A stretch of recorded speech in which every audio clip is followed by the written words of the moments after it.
नमस्कार, हमारी खास पेशकश में आपका स्वागत है। मैं हूं आपके साथ दीपक भदौरिया। लोकसभा चुनाव का 4 जून को रिजल्ट आने से पहले भाजपा की बड़ी बैठक हुई है। बैठक में सभी 11 लोकसभा क्षेत्रों के चुनावों को लेकर समीक्षा की गई। साथ ही मतगणना की तैयारियों व एजेंटों को प्रशिक्षण के लिए रूपरेखा बनाई गई। वहीं विपक्ष इस बीजेपी की हार के पहले की इसे समीक्षा बैठक कहकर तंज कस रहा है। इसी पर चर्चा करेंगे, उससे पहले देख लेते हैं रिपोर्ट। से पहले समीक्षा। लोकसभा चुनाव के बाद प्रदेश में बीजेपी की बड़ी बैठक। संगठन महामंत्री पवन साय व प्रदेश अध्यक्ष किरण सिंह देव ने ली बैठक। बैठक में विशेष रूप से 26 बिंदुओं पर हुई चर्चा। चुनाव समीक्षा के साथ आगामी कार्य योजना पर भी हुई चर्चा। मतगणना को लेकर जिम्मेदारियां की गई थी। बैठक में नेताओं को जरूरी दिशा निर्देश। सजगता से पूरे परिणाम आने तक ड्यूटी पर तैनात रहेंगे कार्यकर्ता। चुनाव के दौरान आने वाली कठिनाइयों के निराकरण के लिए पदाधिकारियों की भी लगाई गई ड्यूटी। काउंटिंग के दौरान भाजपा के सभी वरिष्ठ नेता भाजपा प्रदेश मुख्यालय में रहेंगे तैनात। मतगणना की एक एक जानकारी सीधा केंद्रीय कार्यालय भेजेंगे एजेंट। 2 तारीख को जिलों में दिया जाएगा एजेंटों को प्रशिक्षण। दरअसल छत्तीसगढ़ में 3 चरणों में लोकसभा चुनाव संपन्न होने के बाद बीजेपी के सत्ता व संगठन से जुड़े तमाम बड़े नेताओं को अन्य राज्यों में जिम्मेदारी दी गई थी। सभी नेताओं ने भाजपा प्रत्याशियों के पक्ष में खूब प्रचार प्रसार किया। खासकर उड़ीसा, झारखंड, हिमाचल प्रदेश जैसे राज्यों में बड़ी भूमिका निभाई। वहीं अब मतगणना की तैयारियों और चुनाव को लेकर समीक्षा की गई। भाजपा प्रदेश अध्यक्ष किरण सिंह ने बैठक के बाद बताया कि 2 तारीख को जिलों में एजेंटों को प्रशिक्षण दिया जाएगा। एजेंट मतगणना की एक एक जानकारी सीधा केंद्रीय कार्यालय भेजेंगे। एजेंट सीधे वॉर रूम में संपर्क में रहेंगे। साथ ही अन्य नेताओं को ईवीएम और मतगणना को लेकर निर्देश दिए गए हैं। उन्हें ईवीएम की सील चेक करना आवश्यक है। ईवीएम के सीरियल नंबर का मिलान किया जाना है। प्रत्येक राउंड में कम से कम एक बार ईवीएम के मतों की वीवीपैट से निकली पर्ची से मिलान करवाएं। ईवीएम मशीन में दर्शित हो रही मतगणना व बूथवार वोट की जानकारी व अपडेट सूची प्राप्त करें व अन्य जरूरी निर्देशों का पालन करें।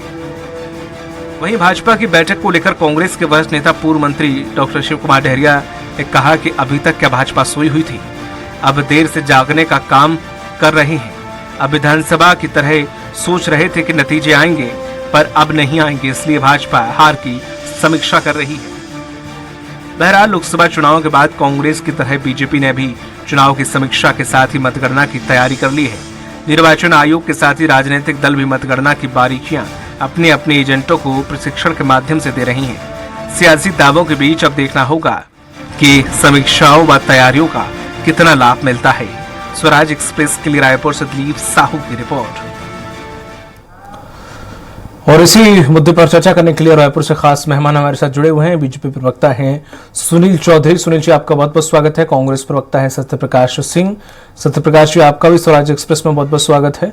और वरिष्ठ पत्रकार हैं स्वर्णवीर जी, आपका भी बहुत बहुत स्वागत है। जिस तरह से देखें, बीजेपी के प्रवक्ता से सवाल है मेरा सुनील जी से कि समीक्षा बैठक हुई है, कुछ 26 बिंदु इसमें रखे गए हैं। मुख्य बिंदु क्या थे? क्या इस समीक्षा में जो सीट, ठीक है, एजेंटों को लेकर चर्चा हुई होगी, सबकी होती है, सबकी मीटिंग होती है और जाहिर भी है, सबको ये हक है कि वो मीटिंग करे। लेकिन सवाल ये खड़ा होता है कि इस मीटिंग में अंदर खाने में क्या कुछ कमजोर सीटों पर भी चर्चा हुई है कि कहां कमजोर हम हुए हैं या कहां वोटिंग परसेंट कम हुआ है, वहां पर कैसे आंकड़े आ सकते हैं, इस प्रकार की भी चर्चा हुई है क्या? जी, राम राम, जय जोहार, जय छत्तीसगढ़। भारतीय जनता पार्टी लगातार जो अपने संगठन को इस प्रकार से हम काम करते आए हैं संगठन में, तो चुनाव के अंदर में जब हम गए थे तो कार्यकर्ता पूरे प्रण प्राण से, पूरी ताकत के साथ, मजबूती के साथ जुटे रहे। न केवल छत्तीसगढ़ में, हमने अन्य प्रदेशों में जाकर के भी भारतीय जनता पार्टी को जिताने के लिए हमारे सभी लोगों ने काम किया। और आज उसी कड़ी में, क्योंकि अब 4 तारीख को मतगणना है, तो हमारे प्रदेश अध्यक्ष जी, हमारे संगठन के महामंत्री जी और हमारे लोकसभा के प्रभारी, लोकसभा क्लस्टर के प्रभारी, प्रमुख नेता, ऐसे सारे जो हमारे लोग हैं, तो बैठे थे।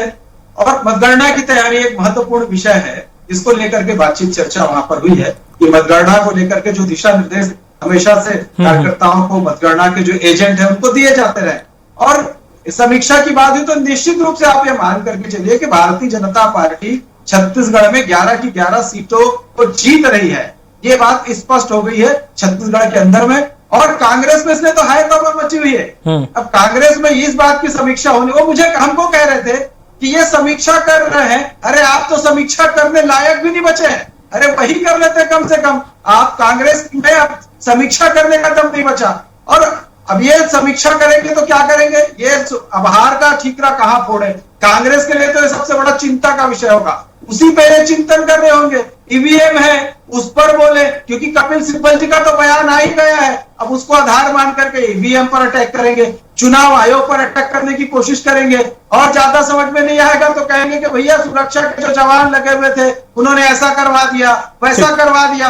तो कुल मिलाकर के कांग्रेस के लिए ये जो चुनाव है वो काला अक्षर भैंस बराबर जैसा हो गया। कांग्रेस को कुछ समझ में नहीं आया। ये पूरा चुनाव लड़ते रहे कि भाजपा 400 प्लस आएगी कि नहीं आएगी। ये कहां मुद्दों पर चुनाव लड़े। हमने अपने मोदी की गारंटी और हमने जो अपना वचन पत्र लेकर के आया, हमने अपना जो संकल्प पत्र लेकर के आया और हमने जो 10 सालों में काम किया वो सारे लेकर के थे।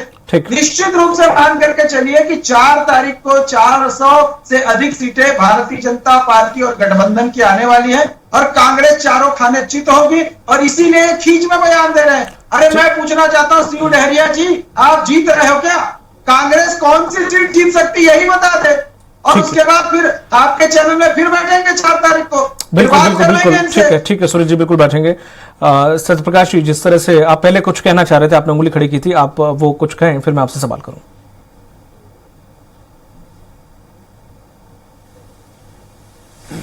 दीपक जी, मैं चुनाव जब शुरू हुआ था पहले चरण से मैं बात कर रहा हूँ। चुनाव प्रचार के दौरान हमारे देश के प्रधानमंत्री मोदी जी, इनके वन मैन आर्मी शो, तो उनका पहले चरण से आप याद कीजिए, भाषण याद कीजिए, चाहे वो जाति धर्म को लड़ाने की बात की, मटर मछली की बात की, मंगलसूत्र की बात की, अपने जो मित्र है उनका टेम्पो भी ले आए चुनाव में, अपने आप को देवता भगवान वही बना लिए, यहां तक कि गरीब लोगों को धमकी तक दे दी है कि अगर वोट नहीं दोगे तो पुण्य नहीं मिलेगा। मतलब हर चीज कर लिए। तो यहां पे कहां दिखता है कि ये जो बोल रहे हमने विकास की बात की, हमने 10 साल की बात की, कहां पे दिखता है? तो देखिए ये दिखता है कि इनका जो वन मैन शो आर्मी जो चलता है, वन मैन जो है वो खुद अपनी हार मान चुके हैं। क्योंकि एक भी भाषण में कहीं अपनी विकास की बात नहीं की है, कहीं रोजगार की बात नहीं की है, कहीं महंगाई कम करने की बात नहीं की है, कहीं पे महिला सुरक्षा की बात नहीं की है, मणिपुर में गए तक नहीं है। कितने रैली की मणिपुर बता दे सुनील चौधरी जी, मणिपुर क्यों नहीं गए? आप जम्मू की बात करते 370 जो एक क्लॉज हटा, वहां भी आपने यहां तो आपके कैंडिडेट तक नहीं है। तो इन्होंने खुद, जब अगर आपके सर्वा जो आपका शीर्ष नेतृत्व अगर वो खुद हार मान लेता है तो यहां पे जो बैठक हो रही है वो उसी की रणनीति चल रही है कि हम जब चुनाव हारेंगे तो ठीकरा किसके ऊपर फोड़ना है, बलि का बकरा किसको बनाना है, नड्डा जी को बनाना है कि अमित शाह जी को बनाना है? खैर अमित शाह जी को तो नहीं बनेंगे, तो नड्डा जी के अलावा किसी और को बनाना है। तो ये रणनीति उसी के लिए।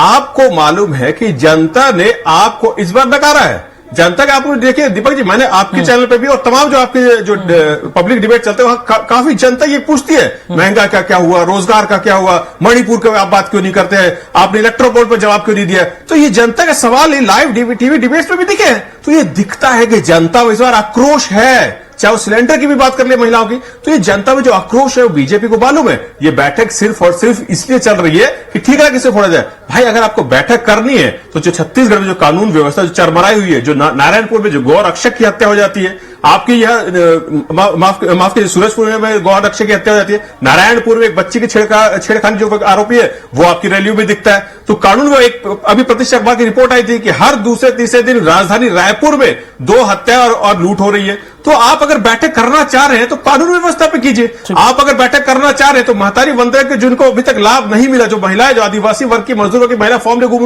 उनके लिए आप सोचिए। आप अगर बैठक करना चाह रहे हैं तो उन किसानों को बोनस का पैसा नहीं मिला, आपने बोला उनकी बैठक कीजिए, रोजगार में बैठक कीजिए, तो उसमें करना चाहिए ना। ये सिर्फ हार का ठीकरा फोड़ने की बैठक चल रही है। सत्यप्रकाश जी, ऐसी कोई बैठक आपने कुछ की जिसमें आपको एजेंट वगैरह को जानकारी किस तरह से पेश आना है, क्या क्या चीजों का ध्यान रखना है, सभी पार्टियां करती हैं, आपने कोई ऐसी समीक्षा बैठक करना उचित नहीं समझा या कर चुके हैं या करेंगे? इस लायक ही नहीं बचे। देखिए दीपक जी, हमारे जो वहां पे जो जिले के जो हमारे जो संगठन है वहां पे ये बात होती है, वहां पे एजेंटों को बुलाया जा रहा है, वहां बताया जा रहा है। तो वो तो वहां पे हमारी जो बैठक हुई है, हमारे जो जिले के जो कार्यकर्ता है उनको समझाया गया गिनती के दिन के लिए। वहां पे वो बैठक नहीं हो रहा, चिंतन शिविर नहीं हो रहा कि हार का ठीकरा किसको फोड़ना है। ये फर्क है हमारे और इनके। इनके यहाँ तो बैठक हो रही है हार का ठीकरा फोड़ने के लिए, बड़े बड़े नेता आ रहे हैं। हमारी जो बैठक है, जिला जो संगठन है वो इस पे चर्चा कर रहा है कि काउंटिंग के दिन कैसे एजेंटों को उनको प्रशिक्षण देना है, काउंटिंग के दिन के लिए हो रहा है, मगर इनके जैसे नहीं है। और एक और महत्वपूर्ण बात भूल गया, सुनील चौधरी भैया से ही बोल लेता हूं। देखिए कानून व्यवस्था में हम बात की, बड़े बड़े गैंग आ गए, उस पर भी बैठक कर लीजिए। सुनिए भैया, हंसने से नहीं होगा। आज प्रदेश की जनता जो है वो डरी हुई है, बड़े बड़े गैंग छत्तीसगढ़ में घूम रहे हैं। आपकी यही जो मानसिकता है ना कि हंसी में उड़ा दीजिए, जनता को भाड़ में जाने दीजिए, हम अपने बारे में सोचेंगे, यही मानसिकता आपकी सबसे खराब। और इसी मानसिकता में 10 साल जो जनता में भूखता है, वो 10 साल का बदलाव जनता लेने जा रही है, वो जनता को मालूम है। ठीक है कौशल जी, जिस तरह से जो ये समीक्षा बैठक हुई है, औपचारिक बैठक है, हर किसी की होती है चुनाव से पहले, सभी पार्टियां करती हैं, कोई छोटे स्तर पर करती हैं, कोई बड़े स्तर पर करती है। हालांकि सत्य प्रकाश जी ने भी कहा है कि उन्होंने जिला स्तर पर ऐसी बैठकें की हैं, क्योंकि अभी इनके सब नेता बाहर गए हुए थे, प्रचारों में लगे हुए थे, बाकी राज्यों में मोर्चा संभाले हुए थे। अब चूंकि आज पहले चरण का चुनाव खत्म हुआ है तो सबकी वापसी हुई है, तो ऐसे में उन्हें अब समय मिला है। तो विपक्ष का ये कहना कितना सही है, और क्या वाकई इस बैठक में सिर्फ इतना ही जितना बताया जा रहा है बीजेपी के द्वारा उतना ही हुआ है, या वाकई जो अंदर खाने से बात जैसे निकल कर आ रही कि हो सकता है कि कुछ सीटों में जो डामाडोल लग रहा है उनकी भी समीक्षा की गई है कि कहाँ किस तरह का माहौल दिख रहा है, कहाँ पे किस सीट पे ज्यादा कम जो वोटिंग परसेंट हुई है वहां पर क्या समीकरण बैठ रहे हैं, किस प्रकार की भी चर्चा हुई।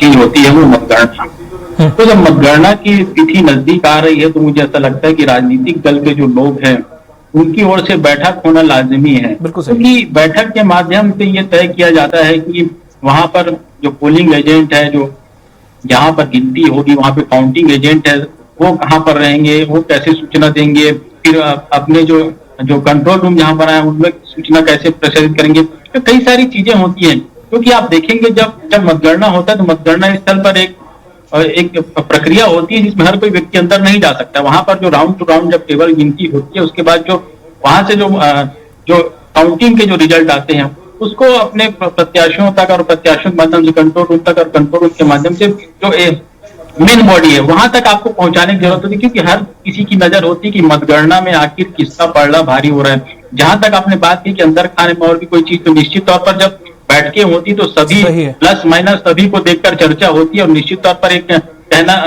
गलत नहीं होगा कि भारतीय जनता पार्टी भी कुछ सीटों पर लेकर मंथन जरूर की होगी कि कहीं पर यदि उनको कमजोरी लगती तो वहां पर जो परिणाम है, वहां पर जो काउंटिंग है, वहां पर जो एजेंट रहेंगे उनकी महत्वपूर्ण जिम्मेदारी बन जाएगी कि वहां पर किसी भी तरह की गड़बड़ी ना हो। क्योंकि आप देखेंगे जब काउंटिंग होता है तो कई बार अपनी स्थिति में निर्मित होती है जिसमें शिकायतों का दौर भी शुरू हो जाता है कि कहीं पर काउंटिंग सही नहीं हो रही है, कहीं पर जानकारी सही नहीं जा रही है, कहीं पर माइक बंद कर दिया गया है। तो इस तरह की चीजें भी होती है। तो ऐसी सब चीजों से निपटने के लिए निश्चित तौर पर हर राजनीतिक दल बैठक करता है। और मतगणना के दिन से आप देखेंगे कि एक दिन पहले भी 4 तारीख को बैठक है तो 3 तारीख को भी इस तरह की बैठक हो सकती। जो प्रत्याशी हैं वो अपने पार्टी कार्यालय में इस तरह की बैठक करेंगे और जो एजेंट नियुक्त किए जाएंगे उनकी जिम्मेदारी किस तरह तय होगी, इस तरह ये हर राजनीतिक दल करता है। और इसमें मुझे लगता है कि किंतु परंतु वाली बात भी ऐसी नहीं होनी चाहिए। ठीक है सत्य प्रकाश जी, इस बार जितने कांग्रेस बेफिक्र टाइप लग रही है,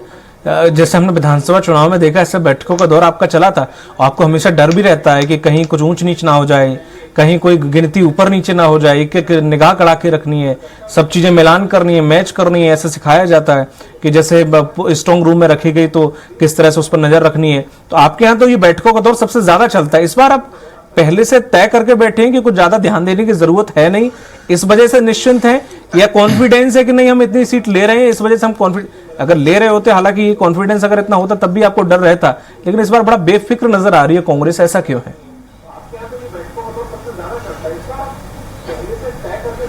देखिए दीपक जी, बेफिक्र नहीं है। हम इनके बीजेपी जैसे हम ओवर कॉन्फिडेंस हम कॉन्फिडेंट है, क्योंकि जनता जो है इस बार जैसे मैंने बोला कि 10 साल के वादा खिलाफ देखिए इस बार का चुनाव जो है ना वो जनता सीधा सरकार से लड़ रही है। देखिए हम विपक्ष नाते तो लड़ ही रहे हैं, मगर इस बार जनता सीधे तौर पे सरकार के सामने चुनाव लड़ रही है। उन्होंने सिर्फ और सिर्फ अपने जो वादा खिलाफ 10 उसके खिलाफ लड़ी, और हम बेफिक्र नहीं है। मैंने जैसे बोला कि जिला स्तर पे चल रही है, और भी जैसे हमारे यूथ कांग्रेस के कार्यकर्ता, एनएसयू के कार्यकर्ता, उनको भी लगाया गया है, वो आपको दिखेगा। मगर हम बेफिक्र नहीं, हम इसलिए इस समय आपको मीडिया में नहीं बातें चल रही है क्योंकि हम लोगों से संवाद कर रहे हैं, अपने कार्यकर्ताओं से संवाद कर रहे हैं, गांव में जा रहे हैं, वहां पे जो कार्यकर्ता, जो बूथ स्तर के कार्यकर्ता, उनके साथ संवाद कर रहे हैं, उनको समझा रहे हैं, तो ये चीजें हो रही है। मगर जैसे मैंने बोला कि जनता का चुनाव इस बार हुआ है, इस बार का चुनाव जो अप्रत्याशित तौर पर इसका रिजल्ट आने वाला है, क्योंकि जनता जो बुखार होकर सरकार के सामने खड़ी है। और देखिए चुनाव प्रचार में भी काफी जनता के सवाल थे, एक भी सवाल का जवाब अगर मोदी जी या अमित शाह जी या नड्डा जी किसने दिया तो बता दीजिए आप देखिए कि एक भी सवाल का जवाब नहीं देना, विपक्ष का दिया उन्होंने, ना जनता का दिया उन्होंने। आप किसी भी वर्ग को उठा के लीजिए, जो हमारी बहन बेटी है उनके साथ क्या हुआ है, मणिपुर से लेकर आप जंतर मंतर कठुआ हो, नाव हो, चाहे यहां पे बात कर लीजिए, तो उनका जवाब नहीं मिला। फिर रोजगार की बात की 2 करोड़ के, उसका जवाब नहीं मिला युवाओं के। फिर उसका किसानों की बात कर ले, 10,000 से ज्यादा किसान आत्महत्या एक साल में की, ये एनसीआर में रिपोर्ट कहती 2021 की, उसका जवाब नहीं मिला। 700 किसानों की शहादत हो जाती है। तो कौन सा वर्ग ऐसा है जिसके लिए इन्होंने काम किया हो? तो हर वर्ग इनसे इस बार दुखी है, वादा खिलाफी के खिलाफ, और इनके जो प्रताड़ित जो हुआ है 10 साल में। इसलिए मैं बोल रहा हूं इस बार जनता विपक्ष के साथ है और हमारे साथ जनता खड़ी है। इनको भी मालूम है, अंदरूनी तौर पर इनको भी मालूम है, सुनील चौधरी जी हो या कोई भी प्रवक्ता हो या इनके कार्यकर्ता हो, वो हंसी में उड़ा रहे बात को, मगर अंदरूनी तौर पर इसलिए वो हंस रहे क्योंकि उनको मालूम है कि जो कांग्रेस के लोग हैं, प्रवक्ता बोलो, सही बात बोल रहे हैं। नहीं तो सत्यप्रकाश जी, मतलब ये मानते हैं आप कि अगर आप काम ना करें, आपकी सरकार काम ना करे, तो जनता उसका परिणाम देती है?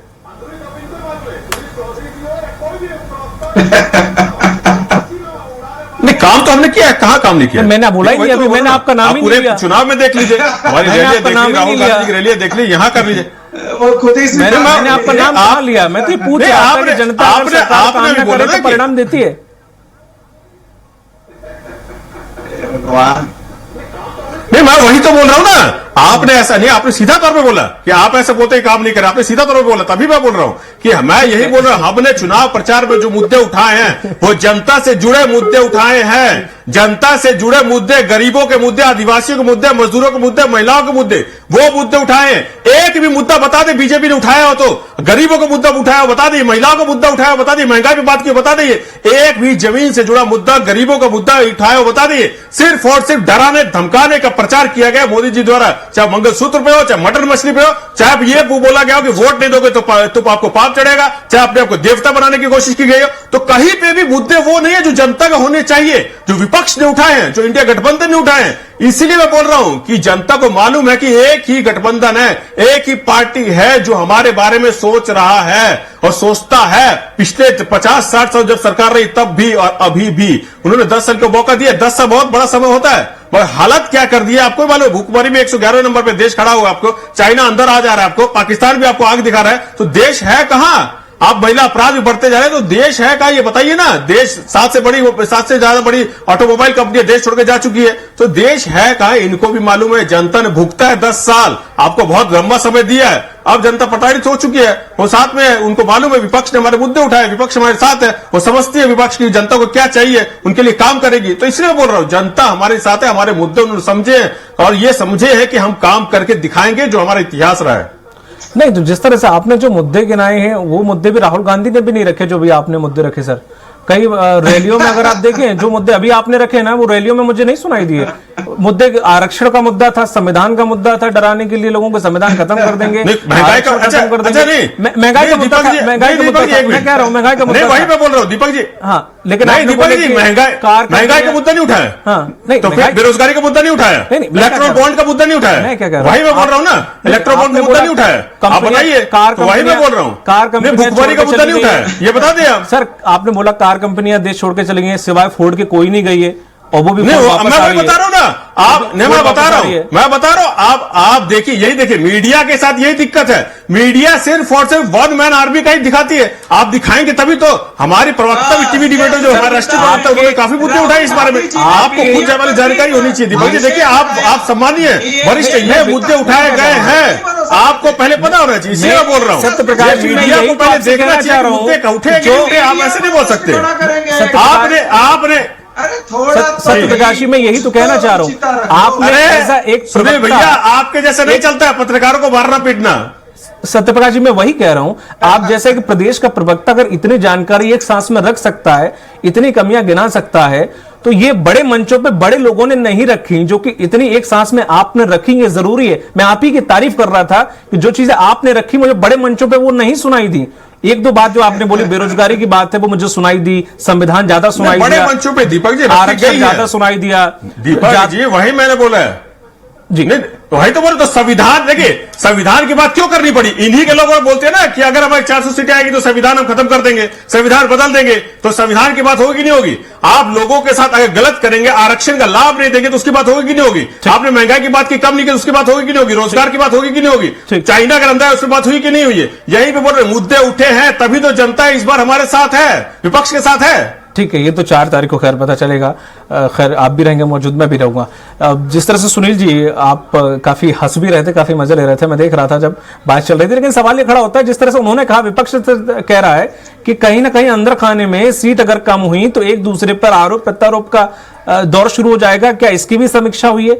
तो वाकई ये देखिए बहुत सिंपल से बात है सुनील जी, आंकड़े जो बता रहे हैं 1 तारीख को एग्जिट पोल आने वाला है, ये सभी लोग कह रहे हैं, विषय विशेषज्ञ की सीटें तो आपकी कम हो रही हैं। अब छत्तीसगढ़ में कितनी कम या ज्यादा होती है वो नहीं पता, लेकिन 400 पार तो आप नहीं जा पा रहे हैं। तो क्या वाकई इसका ठीकरा फोड़ने की प्लानिंग वाकई चल रही थी या सिर्फ एक आरोप मात्र भरे विपक्ष का? देखो, सबसे पहले तो मैं हमारे भाई सत्यप्रकाश जी को बधाई देता हूं कि कम से कम वो अपने कांग्रेस के बड़े नेताओं से ज्यादा ज्ञान रखते हैं, बोलने की क्षमता रखते हैं।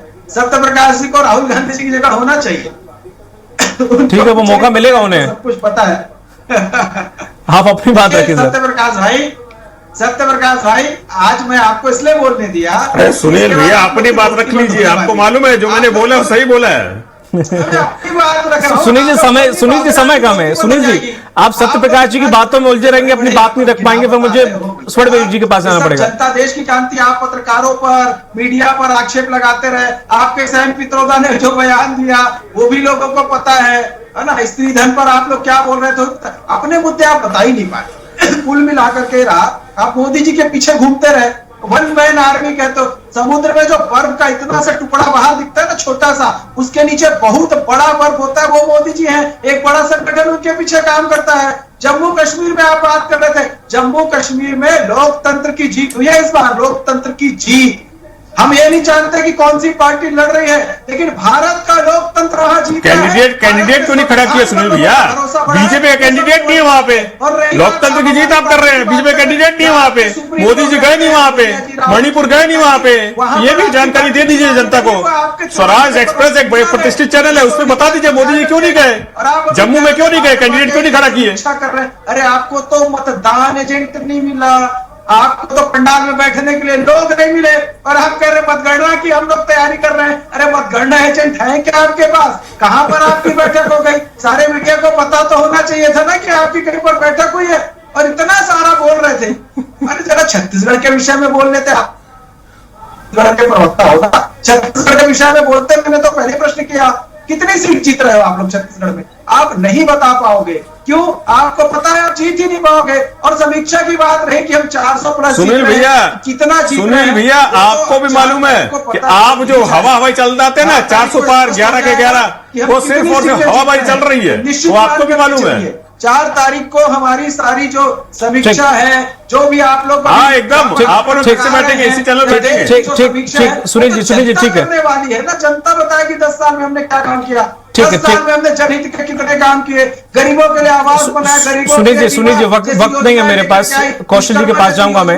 जो कामगार है उनके लिए हम रोजगार, ठीक है सुनील जी समय का अभाव है। इंडिया, अरे देखो ना भाई, 5वीं कौशल जी मेरा सवाल आपसे है। कौशल जी, भारत की अर्थव्यवस्था जिस तरह से अब देखा 4 जून नजदीक है, कल एग्जिट पोल आने वाले हैं, अरे सड़क नहीं बना पाते थे, पुल कौन कितना खींच सकता है, किसके खाते में कितनी सीट आ रही है, ऐसा अगर देखें आप छत्तीसगढ़ की बुनियादी ढांचे को आपने देखा है, पूरे चुनाव अपनी नजरों से आपने गुजारे हैं, एज अ वरिष्ठ पत्रकार आपने बहुत सारे समीकरण वहां पे देखे होंगे, अध्ययन किया होगा। इस बार थोड़ा बहुत अगर देखें क्या कुछ समीकरण बैठ रहा है, कितनी ही सीट किसके हिस्से में जा रही हैं?